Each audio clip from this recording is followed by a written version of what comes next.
2022 में liger movie release हुई थी। ये मूवी तो फ्लॉप थी, बट इसके 3 महीने बाद इन्फोर्समेंट डायरेक्टरेट ने क्वेश्चन किया था इसके प्रोड्यूसर्स को 15 घंटे के लिए। एलिगेशन था मनी लॉन्ड्रिंग कि इस मूवी को प्रोड्यूस करने में पॉलिटिशियंस का ब्लैक का पैसा इन्वॉल्व था। But this was not the first time something like this happened. In 2006 एक मूवी रिलीज हुई थी उठान। इसको प्रोड्यूस किया था कुमार सानू ने, जो कि एक बहुत फेमस प्लेबैक सिंगर हैं। ये मूवी 100% कैश बेसिस पे बनी थी। मूवी की कास्ट का कहना था कि हर दिन एक गाड़ी में कैश आता था एंड सबको डेली बेसिस पे कैश पेमेंट होती थी, चाहे वो बड़े से बड़ा एक्टर हो या फिर स्पॉट बॉय। स्टार्टिंग से मूवीज में ब्लैक का पैसा यूज होने का एक रीजन था। टिल ईयर 2000 फिल्म इंडस्ट्री को रिकॉग्नाइज नहीं किया जाता था एज अ सेपरेट इंडस्ट्री, सो इसी वजह से बैंक्स कभी लोन नहीं प्रोवाइड करते थे फॉर फिल्म मेकिंग। एंड फिर प्रोड्यूसर्स जाते थे उन लोगों के पास जो रियल एस्टेट में इन्वॉल्व थे या फिर अदर बिजनेस टाइकून्स थे, एंड फिर वहां से ब्लैक मनी धीरे धीरे सीप इन करता था। आपने इन सब मूवीज को देखा या इनके बारे में सुना जरूर होगा। ये सारी फिल्म्स अलग अलग लोगों ने बनाई, जैसे आशु भगनानी, अनुभव सिन्हा,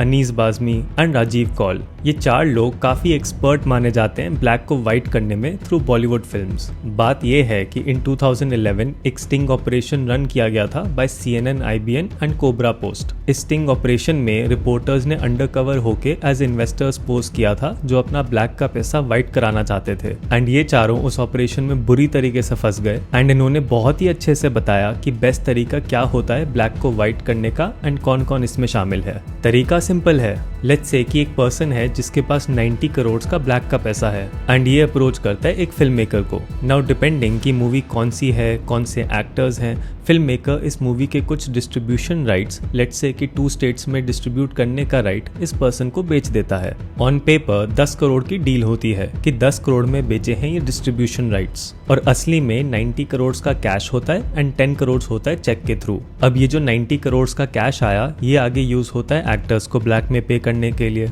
और प्रोडक्शन के अंडर टेबल एक्सपेंसेस कवर करने के लिए। और यहाँ जो डिस्ट्रीब्यूशन राइट्स खरीदे थे, इन्हें आगे थिएटर ओनर्स को बेचा जाता है और व्हाइट मनी लिया जाता है। और यहाँ सिर्फ ब्लैक का व्हाइट नहीं होता, बल्कि प्रॉफिट शेयरिंग भी मिलती है। सबसे पहले अपने 100 करोड़ की इन्वेस्टमेंट को रिकवर किया जाता है एंड उसके बाद जो कलेक्शन आता है उसको फिल्म मेकर के साथ प्रॉफिट शेयरिंग में शेयर किया जाता है। तो अब एक्टर भी खुश कि उसे ब्लैक में पेमेंट मिल गई, फिल्म मेकर भी खुश क्योंकि उसे पैसे मिल गए फिल्म बनाने के, और इन्वेस्टर भी खुश क्योंकि उसका ब्लैक का पैसा व्हाइट हो गया। अब कुछ लोग इस अमाउंट पे टैक्स दे के निकल जाते हैं और कुछ लोग इसमें बोगस खर्चे डाल के इस प्रॉफिट को कम कर देते हैं। As per the sting operation ये पता चला कि इस तरीके को यूज करके पिछले 50-60 सालों में अंडरवर्ल्ड एंड पॉलिटिशियंस ने कई करोड़ों का पैसा व्हाइट कराया है। ऐसे जो इन्वेस्टर्स होते हैं जो फिल्म्स प्रोड्यूस करते हैं, उन्हें गोस्ट इन्वेस्टर्स बोला जाता है। इनके नाम आपको किसी मूवी पोस्टर पे लिखे हुए नहीं मिलेंगे, बट ब्लैक का पैसा इनका लगा होता है। जो लोग एक्टिवली इस रूट का इस्तेमाल करते हैं, वो एक साथ 200-300 करोड़ मल्टीपल फिल्म्स में लगा देते हैं। इन डिस्ट्रीब्यूशन राइट्स की कोई इंट्रिंसिक वैल्यू या मार्केट वैल्यू नहीं होती,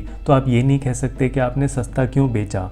कोई चीज़ महंगी है या सस्ती है, ये तो पता चलेगा उसे कंपेयर करके ना, बट यहाँ कुछ कंपेयर करने को तो है ही नहीं। इवन टुडे जब बैंक्स लोन प्रोवाइड करते हैं फॉर मेकिंग अ फिल्म, तब भी ये ब्लैक मनी पूरा यूज किया जाता है आज भी। एंड द रीजन इज कि बैंक तब लोन देता है जब किसी बड़े एक्टर का नाम होता है मूवी में। जो मीडियम बजट फिल्म्स होती हैं, वहाँ कोई बैंक लोन नहीं देता, तो फिर फिल्म मेकर्स जाते हैं ऐसे इन्वेस्टर्स को पकड़ने जो ब्लैक का व्हाइट कराना चाहते हो। इंडिया में हर साल 1500 से 2000 मूवीज रिलीज होती हैं इन मोर देन 20 लैंग्वेजेस। अब सोचो कि कितनी उनमें से छोटी और मीडियम रेंज फिल्म्स होती हैं और कितने ह्यूज अमाउंट को ब्लैक का व्हाइट किया जाता है। इन नंबर्स को सोचना ही कितना माइंड बॉगलिंग है। और ऐसा हो सकता है कि नेक्स्ट टाइम जब तुम एक मूवी टिकट खरीदो तो उसका कुछ पैसा ब्लैक को व्हाइट करने में यूज हो। And in case you want to know more about money laundering कि हवाला क्या होता है, टैक्स हेवंस क्या होते हैं, तो इन वीडियोस का लिंक आपको डिस्क्रिप्शन बॉक्स में मिल जाएगा। मैं मिलता रहूंगा इसी चैनल पे एवरी थर्सडे एंड संडे।